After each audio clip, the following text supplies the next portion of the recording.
In a far, far place known as Ontario, there was these things called street races. Wait, am I able to say this? Yeah. Talk about it? Okay, cool. All right, so before Fast and Furious was a thing, that was my Friday and Saturday nights. We'd go there from about 10 p.m. to hang out and racing until about 3 in the morning. I had no back seat, just two polyurethane racing seats. Bottom of the dash was torn out, and I'm not gonna say I ever tried to evade the police. Yeah, it was a lot of fun. I'm Manny Yamas, and this is Retro Reincarnation.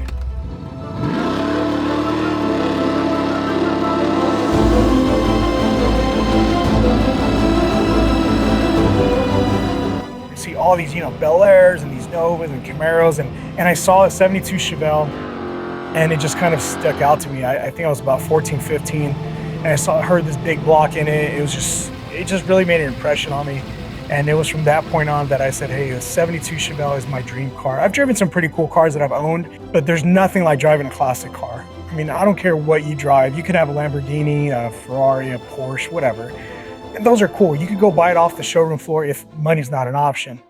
But with the classic car, to own one, it's a little different. Your hands typically get dirty. You have to understand the car, know when to pull back or to give it more. There's no traction control. There's no computer telling you to slow down or, there's something going wrong.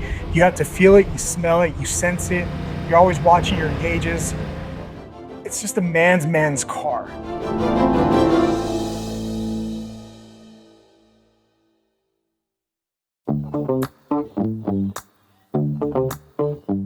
With classic cars, it's always been like a rebellious thing, right? You're trying to go bigger horsepower, doesn't meet the carbon emissions. There's all these different things that go along with it. But it also makes you really independent in the form that if it breaks down, you have to figure it out on the side of the road.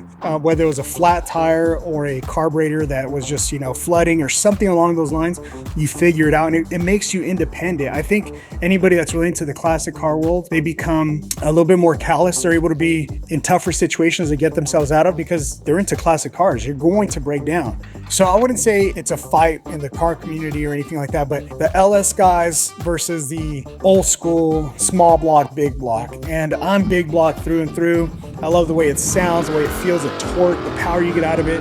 It's like being in a bad relationship, but it's kind of fun. Hopefully this engine stays alive for a while. But the world has changed. It's so much more modern. There's technology's taken over.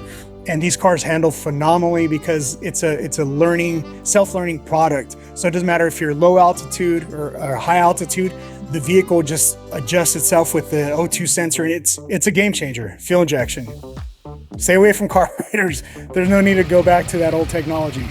The first product that I bought at UP Car Parts was the rear tail lights. Nice and bright, the LED lights really stand out. From there, I went to the headlights, and I'd have the halights with the halo ring for the turning and the daylight running lights, the clarity, and it looks so crisp. Having old school halogen lights, you can't see anything. It's super dim. It's kind of sketchy, especially on the freeway. But with UP Car Parts, their LED lights, you see everything. They're just as good as your modern cars, if not even better.